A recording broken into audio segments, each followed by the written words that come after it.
दुनिया में चाहे सब कुछ खत्म हो जाए, लेकिन ये चीज आपकी आंखों को धोखा दे रही है। लेकिन कैसे इस छोटी सी चिड़िया की वजह से चाइना में 4 करोड़ लोगों की जान चली गई। ये कौन सी चीज है जो राइफल की गोली के भी चिथड़े उड़ा देती है? दुनिया में चाहे सब कुछ खत्म हो जाए, लेकिन ओरियो खत्म नहीं होगा। किन जानवरों के पास सबसे ज्यादा दांत होते हैं? क्यों क्रिस्टोफर नोलन को सीजीआई से सख्त नफरत है? और भी कई ऐसे अमेजिंग फैक्ट्स जिन्हें जानने के बाद आप ठीक वैसे ही चौंक जाओगे जैसे चमेली और उसकी फ्रेंड्स चौंक जाती हैं। तो वीडियो को एंड तक देखना। एम है 6000 लाइक्स का। कर दो। नंबर 15 ये है मिरास्कोप, जो इतनी कमाल की 3D इमेज इल्यूजन क्रिएट करता है कि पहली बार देखने पर लगता है जैसे कोई ऑब्जेक्ट सच में हवा में तैर रहा हो। इसीलिए इसे ऑप्टिकल इल्यूजन डिवाइस भी कहा जाता है। इसके अंदर 2 स्पेशली डिजाइंड पैराबोलिक मिरर्स होते हैं जो एक दूसरे के ऑपोजिट रखे जाते हैं। जब किसी छोटे ऑब्जेक्ट को नीचे वाले मिरर के सेंटर पर रखा जाता है तो मिरर्स लाइट को इस तरह रिफ्लेक्ट और फोकस करते हैं कि उस ऑब्जेक्ट की इमेज ऊपर हवा में फ्लोटिंग नजर आती है। और सबसे माइंड ब्लोइंग बात, वो इमेज एक्चुअली होती ही नहीं। तुम उसे देख सकते हो, उसके अराउंड घूम सकते हो, लेकिन जैसे ही उसे पकड़ने की कोशिश करोगे तुम्हारा हाथ सीधा उसके पार निकल जाएगा। क्योंकि ये कोई होलोग्राम या प्रोजेक्टर का मैजिक नहीं है, ये सिर्फ मिरर्स की फोकसिंग एबिलिटी और लाइट की साइंस है जिसे हमारा दिमाग एक 3D ऑब्जेक्ट की तरह परसीव कर लेता है। नंबर 14 इस छोटी सी चिड़िया की वजह से चाइना में 4 करोड़ लोगों की जान चली गई। दरअसल 1958 में चाइना के लीडर माओ जेडोंग ने ग्रेट स्पैरो कैंपेन शुरू किया। उन्होंने अपने तेज दिमाग से कैलकुलेशन लगाई कि स्पैरो साल भर में 4 किलो अनाज खा जाती हैं। उन्हें लगा कि अगर स्पैरोस को ही खत्म कर दिया जाए तो देश में ज्यादा अनाज बच जाएगा। बस फिर क्या था, लोग स्पैरोस को गोली से मारने लगे, उनके घोंसले और अंडे तोड़ दिए गए और कई जगह बर्तन बजा कर उन्हें इतनी देर तक उड़ाया जाता कि वो थक हार कर जमीन पर गिर पड़ती थी। सिर्फ 2 साल में करोड़ों, यहाँ तक कि 1 बिलियन स्पैरोस तक मार दी गई। लेकिन फिर नेचर ने अपना बैलेंस याद दिला दिया। स्पैरो सिर्फ अनाज ही नहीं खाती, वो टिड्डियों और दूसरे कीड़ों को भी कंट्रोल करती थी। जैसे ही स्पैरोस की पॉपुलेशन घटी, टिड्डियों की आबादी एक्सप्लोजन की तरह बढ़ गई और उन्होंने फसलों को तबाह करना शुरू कर दिया।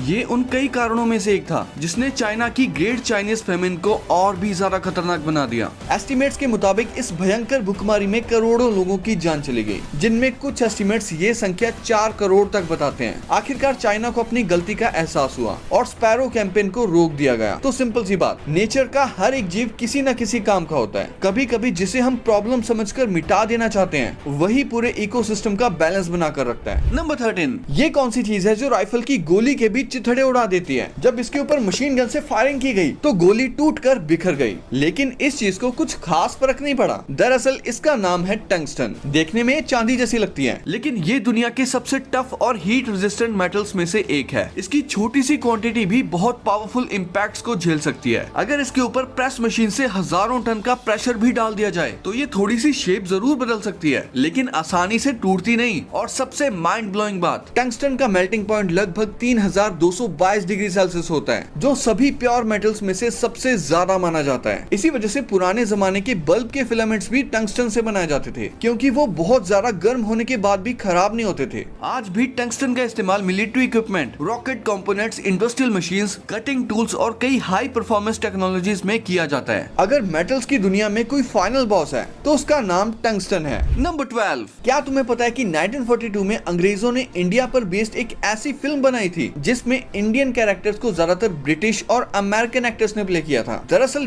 ये फिल्म थी द जंगल बुक, जिसे जोल्टन कोडा ने डायरेक्ट किया था। फिल्म की पूरी कहानी इंडिया में सेट थी, इंडियन कैरेक्टर्स थे, इंडियन कॉस्ट्यूम्स थे, लेकिन उनमें से कई मेन और सपोर्टिंग रोल्स फॉरेन एक्टर्स निभा रहे थे। और क्योंकि ये फिल्म इंग्लिश ऑडियंस के लिए बनाई गई थी, इसीलिए पूरी फिल्म के डायलॉग्स भी इंग्लिश में थे। और अगर तुम ये फिल्म आज भी देखोगे ना, तो इसके टेक्निकल, विजुअल, सेट्स और सिनेमेटोग्राफी देखकर यकीन करना मुश्किल हो जाएगा कि ये फिल्म लगभग 80 साल पहले बनी थी। ऑनेस्टली उस जमाने के हिसाब से ये काफी माइंड ब्लोइंग थी। इस फिल्म का नाम है the Jungle Book 1942, directed by Zoltan Korda. और सबसे अच्छी बात, ये फिल्म आज भी यूट्यूब पर फ्री में अवेलेबल है। एक बार जरूर देखना, स्पेशली अगर तुम्हें ओल्ड सिनेमा और यूनिक मूवी रिकमेंडेशंस पसंद है। नंबर 11 ये डायलॉग, मैं तुझे फूटी कौड़ी भी नहीं दूंगा, तुमने बहुत बार सुना होगा, लेकिन क्या तुम्हें पता है कि फूटी कौड़ी हमारे पुराने करेंसी सिस्टम का हिस्सा हुआ करती थी? पुराने भारत के कई इलाकों में सबसे छोटी वैल्यू फूटी कौड़ी की मानी जाती थी। 3 फूटी कौड़ी मिलकर एक कौड़ी बनती थी। 10 कौड़ी से एक दमड़ी, 2 दमड़ी से एक ढेला, 1.5 पाई एक ढेले के बराबर होती थी, 3 पाई से एक पैसा, 4 पैसे से एक आना और 16 आने मिलकर 1 रुपया बनता था। और यहीं से एक फेमस डायलॉग भी आया, भाई ये बात तूने 16 आने सच कह दी, क्योंकि उस जमाने में 16 आने मिलकर 1 रुपया बनता था। इसीलिए जब कोई बात बिल्कुल सच होती थी तो लोग कहते थे 16 आने सच, यानी 100% करेक्ट। लेकिन सोचो उस वक्त 1 रुपया बनाने के लिए कितना लंबा हिसाब रखना पड़ता था। इसीलिए 1957 में इंडिया ने डेसिमल सिस्टम अपना लिया और पूरा करेंसी सिस्टम ही बदल दिया। अब 1 रुपया 100 पैसे के बराबर कर दिया गया था, जिससे हिसाब किताब पहले से काफी आसान हो गया। तो अगली बार जब कोई बोले मैं तुम्हें फूटी कौड़ी नहीं दूंगा या तूने तो 16 आने सच कह दिया, तो समझ जाना ये सिर्फ डायलॉग्स नहीं है, बल्कि हमारे पुराने करेंसी सिस्टम की यादें हैं। नंबर 10, नेचर के कुछ ऐसे हीरोज जिनके बिना इंसानों का धरती पर रहना काफी मुश्किल हो जाता। सबसे पहले वल्चर्स। देखने में चाहे ये कितने भी डरावने लगे, लेकिन असल में ये नेचर के सफाई कर्मचारी हैं। जब भी कोई जानवर मरता है उसकी बॉडी से बैक्टीरिया और वायरसेस फैलने लगते हैं। अगर उन्हें कोई ना हटाए तो ये डिसीजेस दूसरे जानवरों और इंसानों तक भी पहुंच सकती है, और यही एंट्री होती है वल्चर्स की। इनके पेट का एसिड इतना पावरफुल होता है कि ये कई खतरनाक पैथोजेंस को भी डाइजेस्ट कर लेते हैं। इसी वजह से डेड एनिमल्स बहुत ही जल्दी साफ हो जाते हैं और बीमारियां फैलने का रिस्क काफी कम हो जाता है। रिसर्च के मुताबिक इंडिया में वल्चर्स की पॉपुलेशन गिरने के बाद अगले कुछ सालों में लगभग 5 लाख एडिशनल ह्यूमन डेथ्स का एस्टिमेट लगाया गया, जिसका एक बड़ा कारण स्ट्रे डॉग्स और रेबीज के केसेस का बढ़ना था।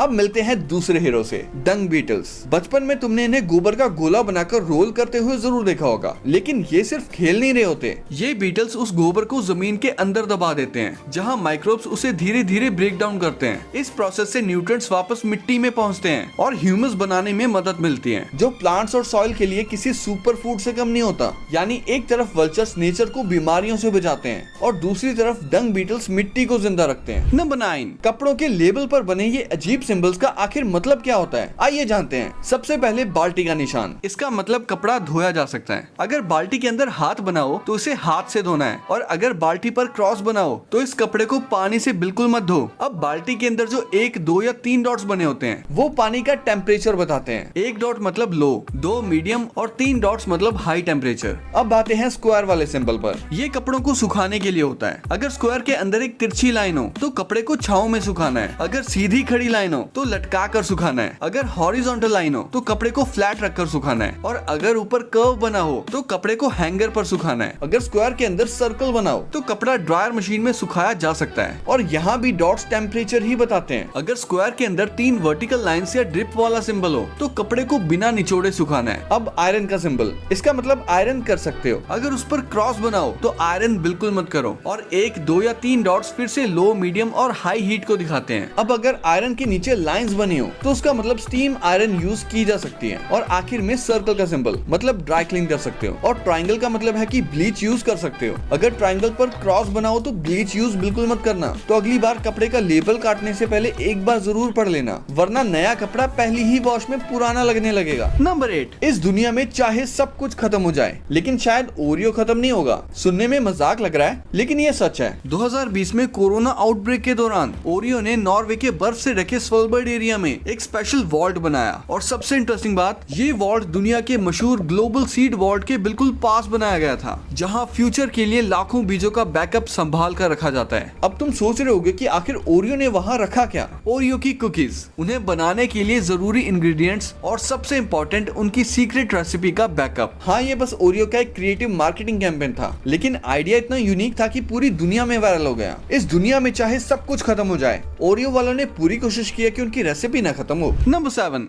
ये छोटी सी बैकअप। हाँ, ये बस ओरियो के लिए जहर है, लेकिन अगर इसे गलत तरीके से यूज किया जाए तो ये आपको नुकसान भी पहुंचा सकती है। मॉस्किटो लिक्विड वेपोराइजर्स में प्रेलिथ्रिन या ट्रांसफ्लूथरिन जैसे इंसेक्टिसाइड्स होते हैं। ये केमिकल्स मच्छरों के नर्वस सिस्टम को डिस्टर्ब कर देते हैं। इसकी वजह से पहले मच्छर उड़ना बंद कर देते हैं, फिर कंट्रोल खो देते हैं और कुछ ही देर बाद मर जाते हैं। लेकिन अगर ये केमिकल बंद कमरे में ज्यादा देर तक इनहेल किया जाए तो कुछ लोगों को गले में जलन, आंखों में इरिटेशन, खांसी, हेडेक या चक्कर जैसे सिम्टम्स हो सकते हैं। और जिन लोगों को अस्थमा या एलर्जी है उनमें ये परेशानी और बढ़ सकती है। इसका मतलब ये नहीं कि मशीन अनसेफ है, बस इसे सही तरीके से यूज करना जरूरी है। इसीलिए 3 बातें हमेशा याद रखो। मशीन को बेड से थोड़ा दूर लगाओ, रूम में थोड़ी वेंटिलेशन रखो ताकि